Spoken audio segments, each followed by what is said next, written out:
Hello guys, very good morning to all of you. I am Kanika और आज हम 16 जून के करंट अफेयर्स देखेंगे। तो चलिए शुरू करते हैं अपना ये सेशन। हमारा फर्स्ट क्वेश्चन है कि घर घर निगरानी ऐप किस राज्य सरकार द्वारा प्रारंभ किया गया है। तो दोस्तों, जैसा कि आप जानते हैं कि कोरोना की वजह से अलग अलग स्टेट गवर्नमेंट्स अपने अपने ऐप चला रही हैं, अपनी योजनाएं चला रही हैं। इसी ड्यूरेशन में एक ऐप चलाया गया है घर घर निगरानी। तो ये चलाया गया है पंजाब सरकार के द्वारा। और इसके साथ हम एक्सप्लेनेशन देख लेते हैं कि पंजाब के मुख्यमंत्री ने कोरोना वायरस के लिए घर घर निगरानी ऐप चलाया है। इसका उद्देश्य क्या है? सामुदायिक प्रसारण को रोकना और शुरुआती जांच एवं परीक्षण इसके द्वारा किया जाएगा। दूसरी एक बात है कि जो लोग जिनकी आयु 30 साल से ऊपर है उनका इसमें परीक्षण किया जाएगा, और जिनकी आयु 30 साल से कम है लेकिन उन्हें एक से ज़्यादा रोग हैं उनका भी परीक्षण इसमें किया जाएगा। हमारा नेक्स्ट क्वेश्चन है कि जून 10 का संबंध किससे है। जून 10 मतलब यहाँ दो शब्दों को मिलाया गया है, जून और 19। तो यहाँ इसका संबंध है अमेरिका से। दोस्तों, अमेरिका में ये दिन दासता की समाप्ति यानी जो स्लेवरी है, गुलामपन है, जो वहाँ पे गुलाम रखे जाते थे कृषि के लिए, घर के कामों के लिए, बहुत बहुत बुरी दशा होती थी उनकी, उसी को समाप्त करने के लिए ये दिन यहाँ मनाया जाता है। क्यों मनाया जाता है? क्योंकि 1863 में 1863 में 1 जनवरी 1863 इसमें राष्ट्रपति थे यहाँ के अब्राहम लिंकन। इन्होंने यहाँ दास मुक्ति की प्रस्तावना जारी की थी। हमारा अगला प्रश्न है, इंटरनेशनल एल्बिनिज्म अवेयरनेस डे कब मनाया जाता है। तो अंतर्राष्ट्रीय रंगहीनता जागरूकता दिवस ये मनाया जाता है, ऑप्शन डी, 13 जून। 13 जून को ये दिवस मनाया जाता है। और इसका हम एक्सप्लेनेशन देखते हैं कि इसकी थीम है मेड टू शाइन। इस थीम को रंगहीनता से ग्रस्त व्यक्ति, आपने देखा होगा कुछ लोगों का जो कलर होता है बिल्कुल ना तो ब्लैक होते हैं ना वाइट होते हैं।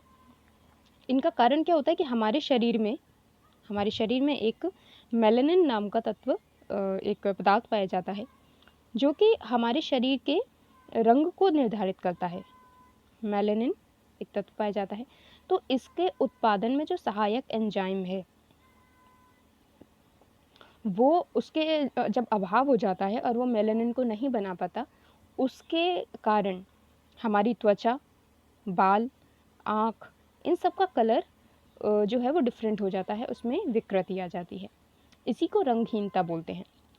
तो ऐसे जो रंगहीन लोग हैं उन्हें बहुत उपेक्षा का और नस्ल भेद का भी सामना करना पड़ता है। इसी को लेकर इनके प्रति जागरूकता को बढ़ाने के लिए ये दिन निर्धारित किया गया। नेक्स्ट क्वेश्चन है कि हाल ही में मंकी पार्क की स्थापना का निर्णय लिया गया है। तो ये कहाँ स्थापना की जाएगी? मंकी पार्क की स्थापना, आपका ऑप्शन सही है ए, कर्नाटक। कर्नाटक में इसकी स्थापना की जाएगी।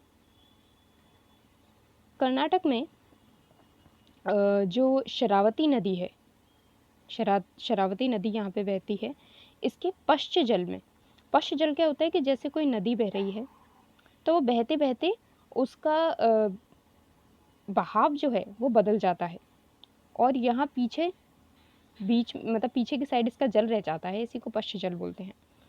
तो इस पश्च जल के जो निर्जन द्वीप है, यहाँ यानी कोई नहीं रहता, कोई इंसान का यहाँ वास नहीं है, यहाँ पर बंदरों के लिए एक उन्हें यहाँ पे स्थापित करने की योजना उन्होंने बनाई। लेकिन हुआ क्या कि यहाँ के जो पर्यावरणविद हैं उन्होंने कहा कि अगर आप ऐसा करते हैं तो क्या होगा कि यहाँ की जो जैव विविधता है, यहाँ के जो वृक्ष हैं, यहाँ की जड़ी बूटियाँ हैं, तो उन सब का नाश बंदर कर देंगे। इसलिए ये सब जो कार्य आप कर रहे हैं वो सही नहीं है। दूसरी बात कि मलनाड में कृषि व बागानों को नुकसान पहुंचाने के कारण कर्नाटक सरकार द्वारा ये फैसला लिया गया। तो बंदर जो है बहुत नुकसान पहुंचाते हैं, लगभग हर जगह बंदरों की समस्या है। साथ ही हिमाचल प्रदेश में जब बंदरों का आतंक बहुत बढ़ गया तो यहाँ भी बंदरों की नसबंदी और पुनर्वास केंद्र स्थापित किए गए हैं। नेक्स्ट क्वेश्चन है कि हाल ही में आईसीसी के अधिकारियों पर किस देश के द्वारा प्रतिबंध लगाया गया है? तो आपका सही उत्तर है ऑप्शन बी, अमेरिका। अमेरिका ने आईसीसी के अधिकारियों पर प्रतिबंध क्यों लगाया है? इन्होंने इसलिए लगाया है क्योंकि ये जो अधिकारी थे ये जांच कर रहे थे कि अफ़गानिस्तान और कुछ अन्य स्थानों पे जो युद्ध अपराध हुए हैं, युद्ध अपराध, तो उनमें इनका मानना था कि अमेरिका की भूमिका है, यानी अमेरिका कहीं ना कहीं उसमें संलग्न है, इसके जो सहयोगी कुछ हैं वो इसमें संलग्न है। तो अमेरिका को ये बात नागवार गुजरी और उन्होंने यानी ट्रंप ने, वहाँ के राष्ट्रपति ने, इस पर, इन अधिकारियों पर जो जांच कर रहे थे उन पर प्रतिबंध लगा दिया। अब प्रतिबंध लगाने से होगा क्या? ये जो अधिकारी हैं, एक तो इनकी जो संपत्ति है, वित्तीय संपत्ति है, वो जब्त हो जाएगी। साथ ही अब ये और या फिर इनके रिश्तेदार कोई भी यूएस में प्रवेश नहीं कर पाएंगे। अब बात कर लेते हैं हम आईसीसी के बारे में। आईसीसी का मतलब है इंटरनेशनल क्रिमिनल कोर्ट। इसकी स्थापना कब हुई? इसकी स्थापना हुई 1998 में और इसका हेडक्वार्टर है हेग में। हेग कहाँ है? नीदरलैंड। हेग कहाँ है? नीदरलैंड में। तो इसकी स्थापना के साथ ही, इसकी स्थापना क्यों हुई थी? कि अभियोजन के अंतिम उपाय के रूप में, यानी वे अपराध जिनके जो अदंडित रह जाएंगे, मतलब इनके खिलाफ मुकदमा चलाया जा सके, कि अगर उनके खिलाफ मुकदमा नहीं चलाया गया तो वो अपराध ऐसे ही चलते रहेंगे। इसका जो क्षेत्राधिकार होता है, यानी किस क्षेत्र पर आईसीसी अपना संज्ञान ले सकता है, एक तो नरसंहार, जब एक बड़े जैसे जर्मनी में हुआ था यहूदियों का, मानवता के खिलाफ अपराध, युद्ध अपराध और अतिक्रमण का अपराध। अतिक्रमण यानी जब एक देश दूसरे देश की सीमा पर अतिक्रमण कर लेता है, उसके राज्य को, उसके क्षेत्र को अपने में मिला लेता है, तो ये सब अतिक्रमण कहा जाता है। हमारा नेक्स्ट क्वेश्चन है कि नेपाल के मानचित्र में जो उन्होंने अभी नया संविधान संशोधन किया है, उसमें कौन सा क्षेत्र इन्होंने सम्मिलित नहीं किया है? तो गाइस देखिए, लिपुलेख, कालापानी और लिम्पियाधुरा, इन तीनों क्षेत्रों को इन्होंने अपने मानचित्र में सम्मिलित किया है। एक ये है पुगोंगसो, इसको इन्होंने शामिल नहीं किया है। ये एक बेसिकली एक झील है जिसका 1/3 हिस्सा भारत में है और बाकी हिस्सा चीन में है। तो ये बाकी 3 इन्होंने शामिल किए हैं। और सुगौली की संधि, यानी 1816 में जो सुगौली की संधि हुई थी, तो नेपाल के अनुसार, नेपाल क्या मानता है कि सुगौली की संधि जो हुई थी उसके अनुसार काली नदी, इसके जैसे नदी बह रही है, इसके पूर्व में जितने भी क्षेत्र हैं सारे नेपाल के हैं, लिम्पियाधुरा, कालापानी और लिपुलेख। तो ये नेपाल अपना अभिन्न अंग मानता है, लेकिन भारत इस क्षेत्र को उत्तराखंड का जो पिथौरागढ़ जिला है उनका हिस्सा मानता है। हुआ क्या था कि 1 नवंबर 1814 को अंग्रेज़ों ने नेपाल के विरुद्ध युद्ध घोषित किया। 2 साल तक युद्ध चला और 1815 में ब्रिटिश जो सेना थी उसने नेपाल को गढ़वाल और कुमायूं क्षेत्र से बाहर कर दिया। 1816 में संधि हुई, सुगौली की संधि, युद्ध समाप्त हुआ और नेपाल के साथ सीमाओं का निर्धारण किया और वही सीमा आज भी मौजूद है, लेकिन नेपाल अब उस पर कुछ विरोधी जो हमारे देश हैं उनकी शय लेकर अपना नया संविधान बना रहा है और इन क्षेत्रों पर विवाद क्रिएट कर रहा है। सुगौली की संधि जिसके आधार पर नेपाल भारत के क्षेत्र को अपना बता रहा है, कब की गई? तो अभी हमने ऊपर देखा सुगौली की संधि कब की गई थी? 1816 में। आंत में पाए जाने वाले बैक्टीरिया के 36 उपभेदों के उपापचय का अध्ययन किस संस्था द्वारा किया गया है? आपको बताना है कि किस आईआईटी के द्वारा जो हमारी आंत में बैक्टीरियाज पाए जाते हैं उनका अध्ययन किया गया है। यह है आईआईटी मद्रास। आईआईटी मद्रास ने इनके ऊपर अध्ययन किया है। अगला क्वेश्चन है कि किस स्थान पर हुए तेल रिसाव के कारण परमाफ्रॉस्ट को खतरा है? तो ये आपका आंसर है रूस। बात क्या हुई कि रूस ने आर्कटिक के क्षेत्र में, जैसे आर्कटिक आप जानते हैं जैसे हमारी ये पृथ्वी है, तो ये है आर्कटिक और ये है अंटार्कटिक। तो आर्कटिक और अंटार्कटिक ये दोनों बिल्कुल बर्फ़ से ढके हुए हैं, ध्रुवीय क्षेत्र हैं। ये क्या है, उत्तरी ध्रुव, और ये है दक्षिणी ध्रुव। तो रूस ने यहाँ आर्कटिक क्षेत्र में इसका एक उत्तर पूर्व में एक स्थित नोरिल्स्क एक जगह है, यहाँ पर इन्होंने भूतापीय विद्युत संयंत्र बना रखा था। तो हुआ क्या कि जैसे जैसे ग्लोबल वार्मिंग बढ़ रही है, तो परमाफ्रॉस्ट पर ये बनाया गया था, और वो परमाफ्रॉस्ट पिघलने लगा और वो भूतापीय संयंत्र नीचे धंस गया, जिसके कारण तेल रिसाव हुआ। इसमें लिखा है कि कई वर्षों में जलवायु परिवर्तन और अन्य मौसमी घटनाओं के कारण परमाफ्रॉस्ट कमज़ोर हो गया था। वैसे तो परमाफ्रॉस्ट बहुत ही मजबूत संरचना होती है।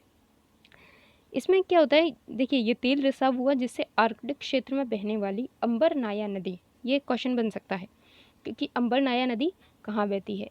क्योंकि होता यही है कि जब कोई ऐसा कोई करंट में न्यूज़ आती है तो डायरेक्ट क्वेश्चन ना आके उससे रिलेटेड क्वेश्चन भी आ जाते हैं। तो अंबरनाया नदी कहाँ बहती है, आर्कटिक क्षेत्र में। अब देखिए हम देखते हैं कि परमाफ्रॉस्ट क्या है। परमाफ्रॉस्ट स्थायी तुषार भूमि है, वह मिट्टी है जो 2 वर्षों से अधिक अवधि से 0 डिग्री सेल्सियस के कम तापमान पे जमी हुई अवस्था में है। जैसे कि हम जहाँ रहते हैं वहाँ तो मिट्टी है, लेकिन ये क्या है, परमाफ्रॉस्ट, ये बिल्कुल 0 डिग्री पे जमी हुई भूमि होती है। इसमें वृक्ष भी हैं, इसमें पत्तियाँ भी हैं, और बिना क्षय हुए, यानी जैसे गिरे वैसे ही पड़े रहते हैं, क्योंकि जमी हुई अवस्था में है तो इनका विघटन नहीं हो पाता, क्योंकि विघटन के लिए तापमान चाहिए, इसे गर्मी चाहिए, तो इसलिए जैविक कार्बन से समृद्ध होती हैं। अब मिट्टी जमी हुई है तो कार्बन काफ़ी हद तक निष्क्रिय होता है, लेकिन जब परमाफ्रॉस्ट का ताप बढ़ता है तो सूक्ष्म जीवों की गतिविधियों के कारण कार्बनिक पदार्थ का अपघटन बढ़ने लगता है। ठीक है, तो वातावरण में कार्बन की सांद्रता बढ़ने लगती है, जिससे परमाफ्रॉस्ट कमज़ोर हो जाता है और वो नष्ट होने लगता है। अगला क्वेश्चन है कि ई ऑफिस ऐप किसके द्वारा शुरू किया गया है। अभी कोरोना के कारण, क्योंकि ऑफिस बंद हो गए थे, लोग काम नहीं कर पा रहे थे, हमारी सरकार का काम भी रुक गया था, तो इसलिए ज़्यादातर सरकारी जितनी संस्थाएं हैं उन्होंने नए नए ऐप शुरू किए, ताकि घर बैठ के अधिकारी अपना काम कर सकें, या बिना मतलब कम से कम लोगों के आपसी संपर्क में आए हुए सरकारी काम हो सके। तो इसी दिशा में एक ऐप CBIC के द्वारा प्रारंभ किया गया। CBIC क्या है? CBIC का मतलब है central board of indirect taxes and customs, यानी केंद्रीय अप्रत्यक्ष कर एवं सीमा शुल्क बोर्ड। तो CBIC ने 500 से भी अधिक CGST और सीमा शुल्क कार्यालयों के लिए ऐप प्रारंभ किया गया है। इस ऐप को NIC यानी राष्ट्रीय सूचना विज्ञान केंद्र के द्वारा विकसित किया गया है। तो वैसे तो ऑफिस में फ़ाइलों को एक जगह से दूसरी जगह ले जाने का कार्य किया जाता था, लेकिन अब इस ऐप से क्या होगा कि फ़ाइल ऑनलाइन पहुंच जाया करेंगी, तो इसलिए संपर्क भी कम होगा, कोरोना को फैलने से बचाया जा सकेगा। नेक्स्ट क्वेश्चन है कि पीपल्स कोऑपरेटिव बैंक, जिस पर RBI द्वारा नए ऋण लेने पर प्रतिबंध लगाया गया है, ये कहाँ स्थित है? RBI द्वारा जो प्रतिबंध लगाया गया है इस बैंक पर, ये है कानपुर में। होता क्या है कि जब किसी बैंक की वित्तीय जो स्थिति है वो ख़राब होने लगती है, NPA बढ़ने लगता है और उसमें ऐसी समस्या आती है, तब RBI उस पर कुछ एक्शन लेता है, जिसे कि हम प्रॉम्प्ट करेक्टिव एक्शन कहते हैं, PCA। तो कानपुर में जो बैंक है उसकी कमज़ोर वित्तीय स्थिति के कारण आगामी 6 माह के लिए RBI ने इसे नए ऋण देने और जमा स्वीकार करने पर रोक लगा दी। RBI का जो आदेश आया, इन्होंने सहकारी बैंक से जमाकर्ता की राशि की निकासी भी नहीं की जाएगी, यानी अब जो डिपॉजिट करने वाले लोग हैं वो भी अपनी राशि को निकाल नहीं सकते, ना तो ये बैंक नए ऋण दे पाएगा और ना ही लोग अपना पैसा निकाल सकेंगे। यहाँ तक कि बैंक अपनी ना तो संपत्ति बेच पाएगी, ना स्थानांतरित कर पाएगी और ना निपटान कर पाएगी। यही नहीं बल्कि RBI ने पिछले समय में कई यानी 40 से भी अधिक बैंकों पर ये प्रतिबंध लगाए हैं, क्योंकि बैंक अपना कार्य जो वित्तीय स्थिरता को अपने संभाल नहीं पाते हैं, तो आरबीआई द्वारा उन पर कार्रवाई की जाती है।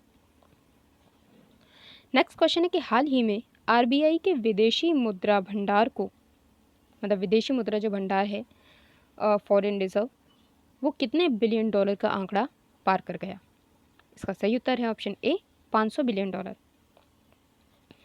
हाल ही में आरबीआई ने जो अपने नवीनतम आंकड़े जारी किए, तो उन्होंने कहा कि पहली बार 500 बिलियन डॉलर का आंकड़ा हमने पार कर लिया है।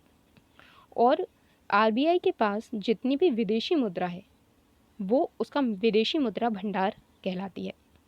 किसी भी देश के पास विदेशी मुद्रा भंडार होना बहुत ज़रूरी होता है, क्योंकि वो जो भी आयात करता है बाहर से, उसे वो विदेशी मुद्रा में चुकाना पड़ता है। जैसे कि हम तेल मंगाते हैं तो हमें वो डॉलर में चुकाना पड़ता है, और डॉलर अगर हमारे पास नहीं होगा तो हम कुछ भी आयात नहीं कर सकते। आयात नहीं करेंगे तो हमारे देश की गतिविधियाँ रुक जाएंगी।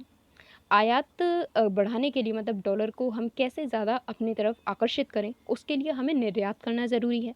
तो जब देश की गतिविधियाँ ही रुक जाएंगी तो निर्यात नहीं कर पाएंगे, निर्यात नहीं होगा तो हम डॉलर नहीं कमा पाएंगे। तो यही जो कुछ गतिविधियाँ चलती हैं, एक से एक कनेक्टेड होती हैं। किसी भी देश का जो विदेशी मुद्रा भंडार होता है उसमें 4 चीज़ें होती हैं। एक तो विदेशी परिसंपत्तियाँ होंगी, यानी विदेशी कंपनियों के शेयर होंगे, डिबेंचर, बॉन्ड, तो ये सब विदेशी मुद्रा में होंगे यानी डॉलर में होंगे।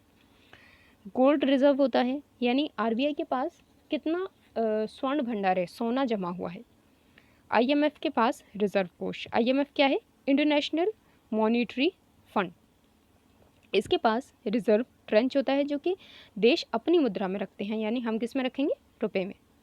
और विशेष आहरण अधिकार, ये होते हैं स्पेशल ड्राइंग राइट्स, इसके रूप में भी हमें मुद्रा को जमा करना पड़ता है। तो ये जो विदेशी आहरण अधिकार, विशेष आहरण अधिकार होता है, ये currency of basket of currency पर ये निर्धारित करता है। नेक्स्ट क्वेश्चन है कि जर्मी क्लीन का विकास किसके द्वारा किया गया है? जर्मी क्लीन यानी जो जर्म्स को क्लीन कर दे, तो इसका विकास किया है डीआरडीओ ने।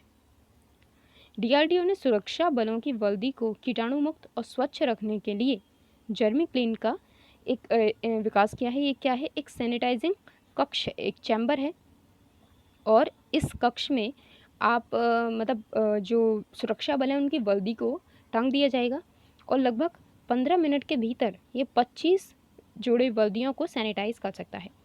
क्योंकि निरंतर ही पुलिस कोरोना के कारण अपने कार्य में जुटी हुई है, इसलिए उनकी वर्दी को, उनके हेलमेट्स को, उनके उपकरणों को सैनिटाइज़ करना बहुत ज़रूरी था। तो निरंतर ही उनके द्वारा मांग की जा रही थी कि इन्हें सैनिटाइज़ करने का कोई उपाय खोजा जाए। इसी दिशा में डीआरडीओ ने जर्मी क्लीन नामक सैनिटाइजिंग कक्ष का निर्माण किया है, जिसके द्वारा इनकी वर्दी को सैनिटाइज किया जाएगा। तो ये थे हमारे आज के क्वेश्चंस। कैसी लगी आपको वीडियो, और ज़रूर बताइएगा। चैनल को सब्सक्राइब करना मत भूलिए। मिलते हैं कल यानी 17 जून के करंट अफेयर्स में। धन्यवाद।